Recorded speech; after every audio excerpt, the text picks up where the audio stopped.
A House Divided is the brilliant and rather emotional 24th and final episode of Season 7 of Full House. This is directed by Zwick, and as always, there will be spoilers from now as I go through the episode and share some thoughts. But before I go through the narrative, I want to share a few things that I thought were quite interesting.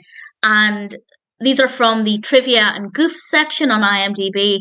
And apparently, it says Steve appeared in this episode when it originally aired, but his scene was cut in syndication.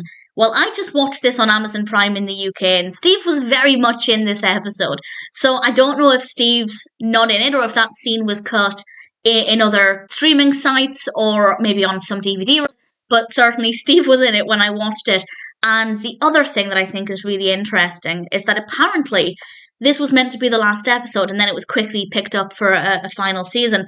And when I got to the end of this episode, I did think that would have been a beautiful, perfect ending. It would have been an amazing final line. And I'll talk about the final line when we go through the episode. Now, I'm really glad that we got an 8th season. I'm really happy with that. The very last episode. We'll talk about that when we get there. This would have been a really fabulous way to end the show, though. Really moving and emotional. And I also want to applaud the show, because they could have very easily made this a compilation, a clip show of all of the things that are happening in the house, or all of the things that have happened over the years. And they didn't. And even though they apparently thought this was going to be the end, they didn't fill it with clips and montages of moving emotional times, because they didn't need to. And I really, really appreciate that. So I thought those points were quite interesting. And now let's get in with the narrative. Usually with Full House, I will talk about each of the parts of the narrative in turn. But with this one, everything is connected. Everything flows really well. So I'm just going to go through things chronologically. And it starts with Nicky and Alex playing with an outdoor play set indoors. And this actually kicks off the main narrative immediately, because Danny is doing things outside, so they couldn't take the playset outside, and that's why they're using it indoors. And we'll come back to that in a moment. Joey is then in the bath. Delightful scene. He's been in there for almost an hour. DJ wants to use the bathroom, so DJ is not happy. Michelle is playing her harmonica. Stephanie's not happy about that, because this music is in her space. And then, of course, Jesse explains to Danny that he's unhappy with the way that he's doing things, because he's doing things around the house without telling them, and it gets in the way of their plans.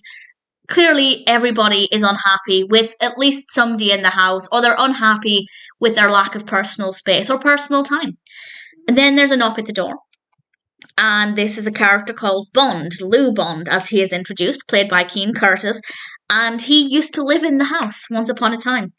And Danny calls a family meeting, initially to talk about the fact that everybody's getting on each other's nerves, and to also reveal the fact that Lou Bond, has decided to make an offer on the house.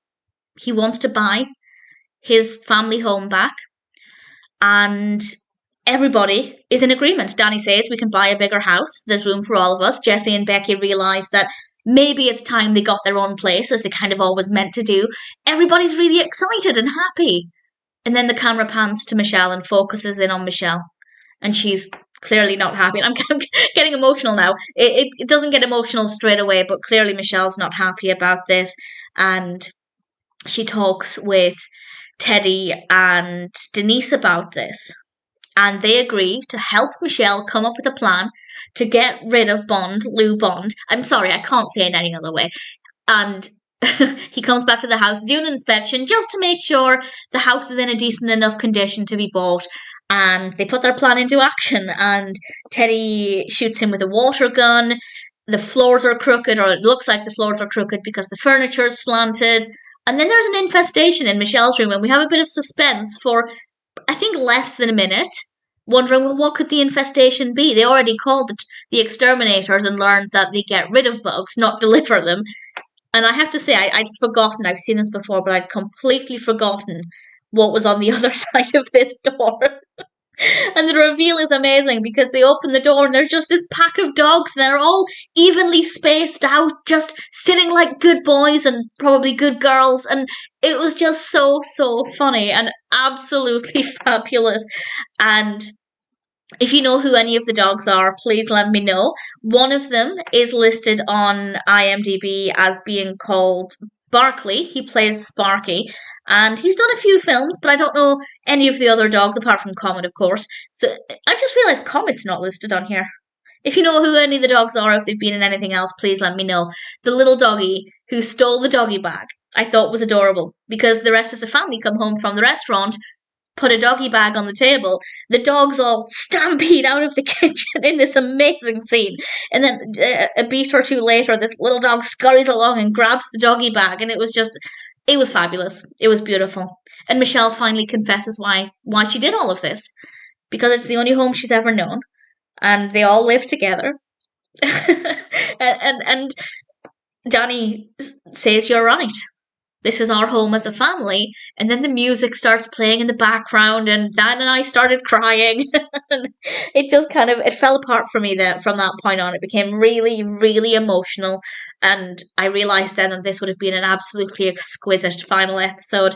And everybody's left. Well, Lou Bond is not buying the house. The dogs have all left, but then Denise comes back in quickly. Kimmy has also been in and out. Denise comes in with Comet, who had ran off with all of the other dogs, and she says, "Comet, you live here."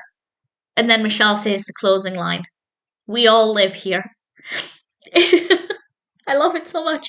Absolutely pathetic of me. Yeah, it's a beautiful moment. It's a beautiful closing line. And as I said, I'm glad we got an 8th season. But in a way, I wish this was the final episode at the same time, because it would have just been an incredibly solid way to end things. That's also with me knowing how the show actually ends and what the story for season 8, the finale, actually is. But as I said, we'll talk about that when we get there. But this is just beautiful. It's funny. It's fabulous. It's emotional. It would have been a brilliant finale. But nevertheless, it is a brilliant season 7 finale. It is a great way to end things. I'm looking forward to watching the final season. Looking forward to it, but I know it'll be an emotional journey. But nevertheless, A House Divided. It's also an emotional journey, and ultimately a pretty perfect episode of Full House.